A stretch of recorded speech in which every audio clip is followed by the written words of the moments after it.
Փաստորեն արդեն հաղթողի անունը հայտնի է, խնդրեմ ներկայացրեք, թե այսուհետ ինչ գործընթացներ են հետևելու, կազմակերպությունը կա,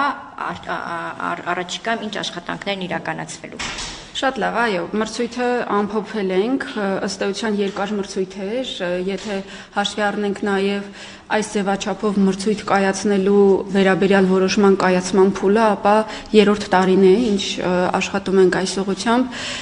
2024 թվականի ապրիլին տեղի ունեցավ մրցույթի առաջին փուլը, որակավորման փուլը, որի արդյունքներով 5 ամիս բանակցություններից հետո նաև մեկնարկեց բուն առաջարկի հարցման փուլը եւ արդյունքում մարտի 31-ին արդեն հաշված օրեր առաջ մենք հայտարարեցինք հաղթող ընկերության անունը, Idemia կոնսորցիումն է, այսինքն կոնսորցիում է, այս հայտատուի կազմում կա նաև այլ ընկերություններ գրաված, բայց առաջատար անդամը ֆրանսիական հայտնի կազմակերպությունն է։ Հավաքած միավորների թիվը կազմում է 94.97, մեր մյուս որակավորված հայտատուն, որը էլի կոնսորցիումի ձևաչափով էր մասնակցում մրցույթին եւ առաջատար անդամը գերմանական հայտնի Ogentic կազմակերպություններ, ընդհանուր գնահատող հանձնաժողովի գնահատականների արդյունքում հավաքեց 79.24 միավոր։ Ես նշեմ, որ որակ գին հարաբերակցության ձևաչափով է անցել մրցույթը, ընդ որում որակի մասնաբաժինը 70% է ընդհանուր գնահատականի մեջ, իսկ գնի մասնաբաժինը 30% է, եւ ըստ պետություն մասնավոր գործընկերության մասին օրենքի մենք առաջինը ամփոփեցինք ուրեմն տեխնիկական առաջարկը, որակի հատվածը եւ նվազագույն շեմը փաստորեն հաղթարեցին երկու հայտատուներն էլ, արդյունքում նոր միայն բացվեց երկու հայտատուների գնային առաջարկները, դրանք համադրվեցին արդեն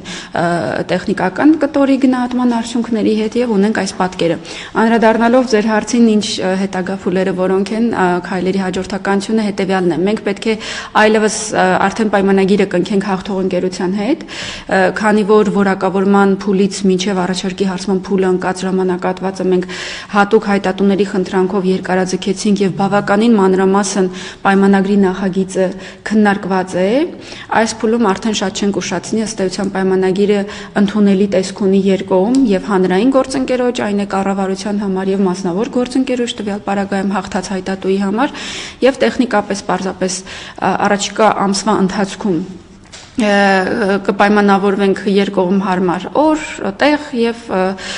փաստաթուղթը կստորագրվի, այս փուլում իհարկե արդեն հայտատուն պետք է Հայաստանի Հանրապետության իրավաբանական անձանց ռեգիստրում ունենա համապատասխան գրանցումը եւ որպես կողմ արդեն ի վիճակի կլինի ստորագրել պայմանագիրը։ Շատ չծանրաբեռնեմ տեխնիկական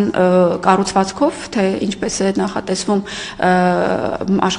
ենթակառուցվածքի ներդրումը մինչեւ փաստաթղթերի արտադրությունը կսկսի, բայց հաստատեմ մեր այն հանձնառությունը, որ վերջին ամբողջ տարում որակավորման փուլից ի վեր մենք կրկնում ենք, որ 2026-ի երկրորդ կիսամյակում կունենանք արդեն կենսաչափական համակարգը ներդրված եւ փաստաթղթերը կլինեն շրջանառության մեջ, կսկսենք տրամադրել քաղաքացիներին։ Բայց կխնդրեմ ներկայացնեք նոր գրասենյակներ են ունենալու, քանիսն են լինելու Երևանում, մարզերում, տեխնիկական հագեցվածությունը, կադրերի վերապատրաստումը, ինչ են կանելու։ Բոլորովին նոր կոնցեպտ ենք ներդնելու հանրային ծառայությունների մատուցման, կարծում եմ նաև օրինակելի փորձառություն կլինի մեր պետական մյուս գերատեսչությունների համար, ոչ թե ՊՄԳ ձևաչափը նկատի ունեմ, այլ ծառայությունների մատուցման որակը, որովհետև լավ փորձառություն է բերվում Հայաստան, մենք 23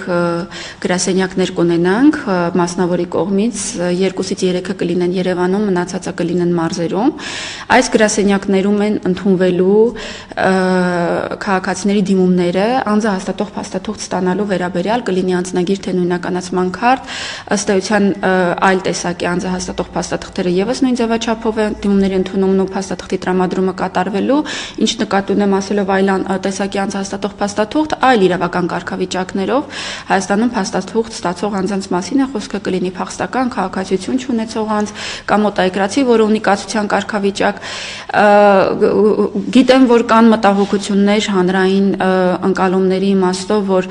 քիչ է գրասենյակների թիվը, մենք նախկինում ունեինք 63-ը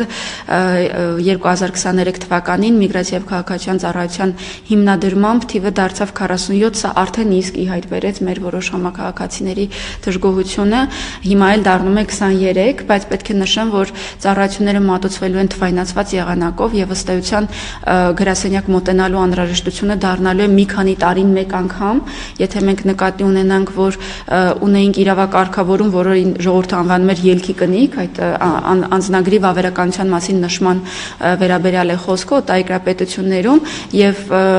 մեր հայրենակիցների մեծ մասը ամեն տարվա ռեժիմով այդ կնիքը թարմացնում էր 1 տարով, այդ պայմաններում այո, գուցե իմաստ ուներ, որ այդքան շատ եւ լայն աշխարհագրական բաշխվածություն ցանց ունենա, այս արդեն նոր տեխնոլոգիաների ներդրման պայմաններում եւ աշխարհի լավագույն փորձը հաշվի առնելով սա բավարարելու է։ Ամեն դեպքում համայնքներում մարզերում կպահպանվի թղթային տարբերակը սկզբնական փուլում գոնե։ Ինքը process-ը թվայնացված է գրասենյակում դիմի անձը թե էլեկտրոնային եղանակով, այսինքն բիոմետրիկ տվյալների հավաքագրումը թղթային process չի ենթադրում, ոչ որևէ թուղթ չի լինելու, բայց անձը ով կդժվարանա այդ նախագրանցում կոչվող գործընթացը իրականացնել կայքի միջոցով էլեկտրոնային հարթակում տանից, նա կարող է մոտենալ իհարկե գրասենյակ եւ այսպես թե այնպես կենսաչափական տվյալների հավաքագրումը տեղում է իրականացվում, մատնահետքի, դեմքի նկարանման աշխատանք է տարվում, նոր տեխնոլոգիաներով, ինչպես նշեցի, մենք խոշոր միջին եւ ըստ էության միջին եւ խոշոր գրասենյակներում ներդնելու ենք բոլորը մեկում կոչվող տեխնիկական լուծումը, որը մեկ սարք է, մենք հաճախ այդ սարքը հանդիպում ենք տարբեր միջազգային սահմաններին, օդանավակայաններում, որի դիմաց անձը կանգնում է եւ մատնահետքը եւ լուսանկարը տեղում իրականացվում է եւ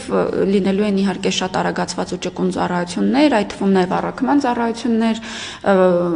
մասնավորը կհայտարարի իհարկե իր գնային քաղաքականությունը ավելի ուշ, բայց